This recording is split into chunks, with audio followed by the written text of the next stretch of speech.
A second amended motion to revoke unadjudicated probation has now been filed as of December 12th. You were placed on, yep, that's true, on 10 years deferred or unadjudicated probation for the second degree felony of robbery. You failed to report to the probation office on or about May 8th, 2024 and July 17th, 2024. Do you understand what you're charged with? Yes, sir. Okay, I'm not, I'm not going to ask you how you plead or anything like that. If you failed on one or more conditions of probation, your probation can be revoked. You can now be found guilty of the second degree felony and sentenced to no less than 2, no more than 20 years confinement in prison. At some point, she did turn into an absconder. The result of that was that she was placed on the high, medium risk needs case. That's how she ends up with me at this point.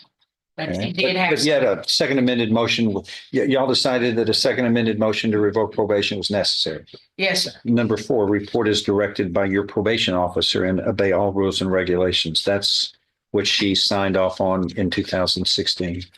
Yes, sir. So you're saying, And she didn't report, Your Honor, for December of 24 or February of 25 or She didn't appear for the review of status hearing on January 31st. when was the last time the probation office has seen this lady? Saw her. And she would be reporting to you. Right, Since you took over in December, right. when was the last time you saw her, if ever? January the 2nd, 2025. Okay. And she was supposed to be reporting twice a month? Yes, sir. Okay. Those aren't alleged in the interim. They're going to be, they're going to file a third amended motion. We'll deal with this and we're going to deal with it. And we'll take up what we have here, but there'll be a third amended motion. But you are in jail. You will be in jail until we can get this resolved. You, sir. Ma'am, She's pregnant. Right. I'm sorry about that. The jail can take care of your medical needs, ma'am. You know, ma'am, I'm sorry, ma'am, I just haven't came. I've been having issues. ma'am, 20 years is what you're looking at.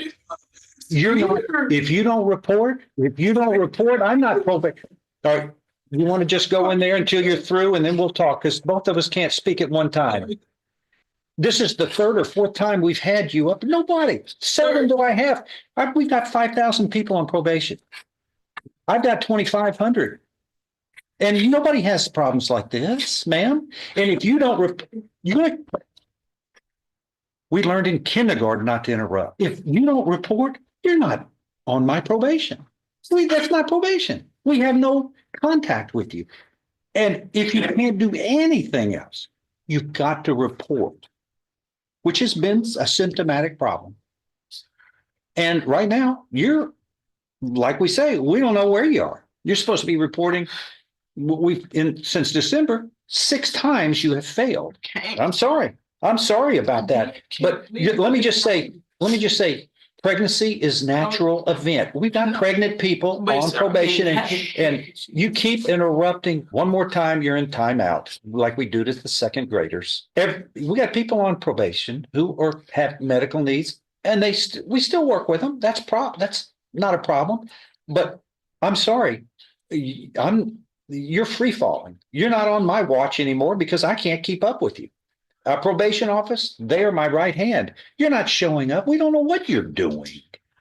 But this isn't like somebody who's just gotten into probation for the first time. You've been on probation for what? 8.5 years. Going on 8.5 years. You know what the rules are. Oh. Listen. You're going to be treated like everybody else in the same situation, man. You're in custody. We're going to know where you are now when you're not reporting, when you're free falling.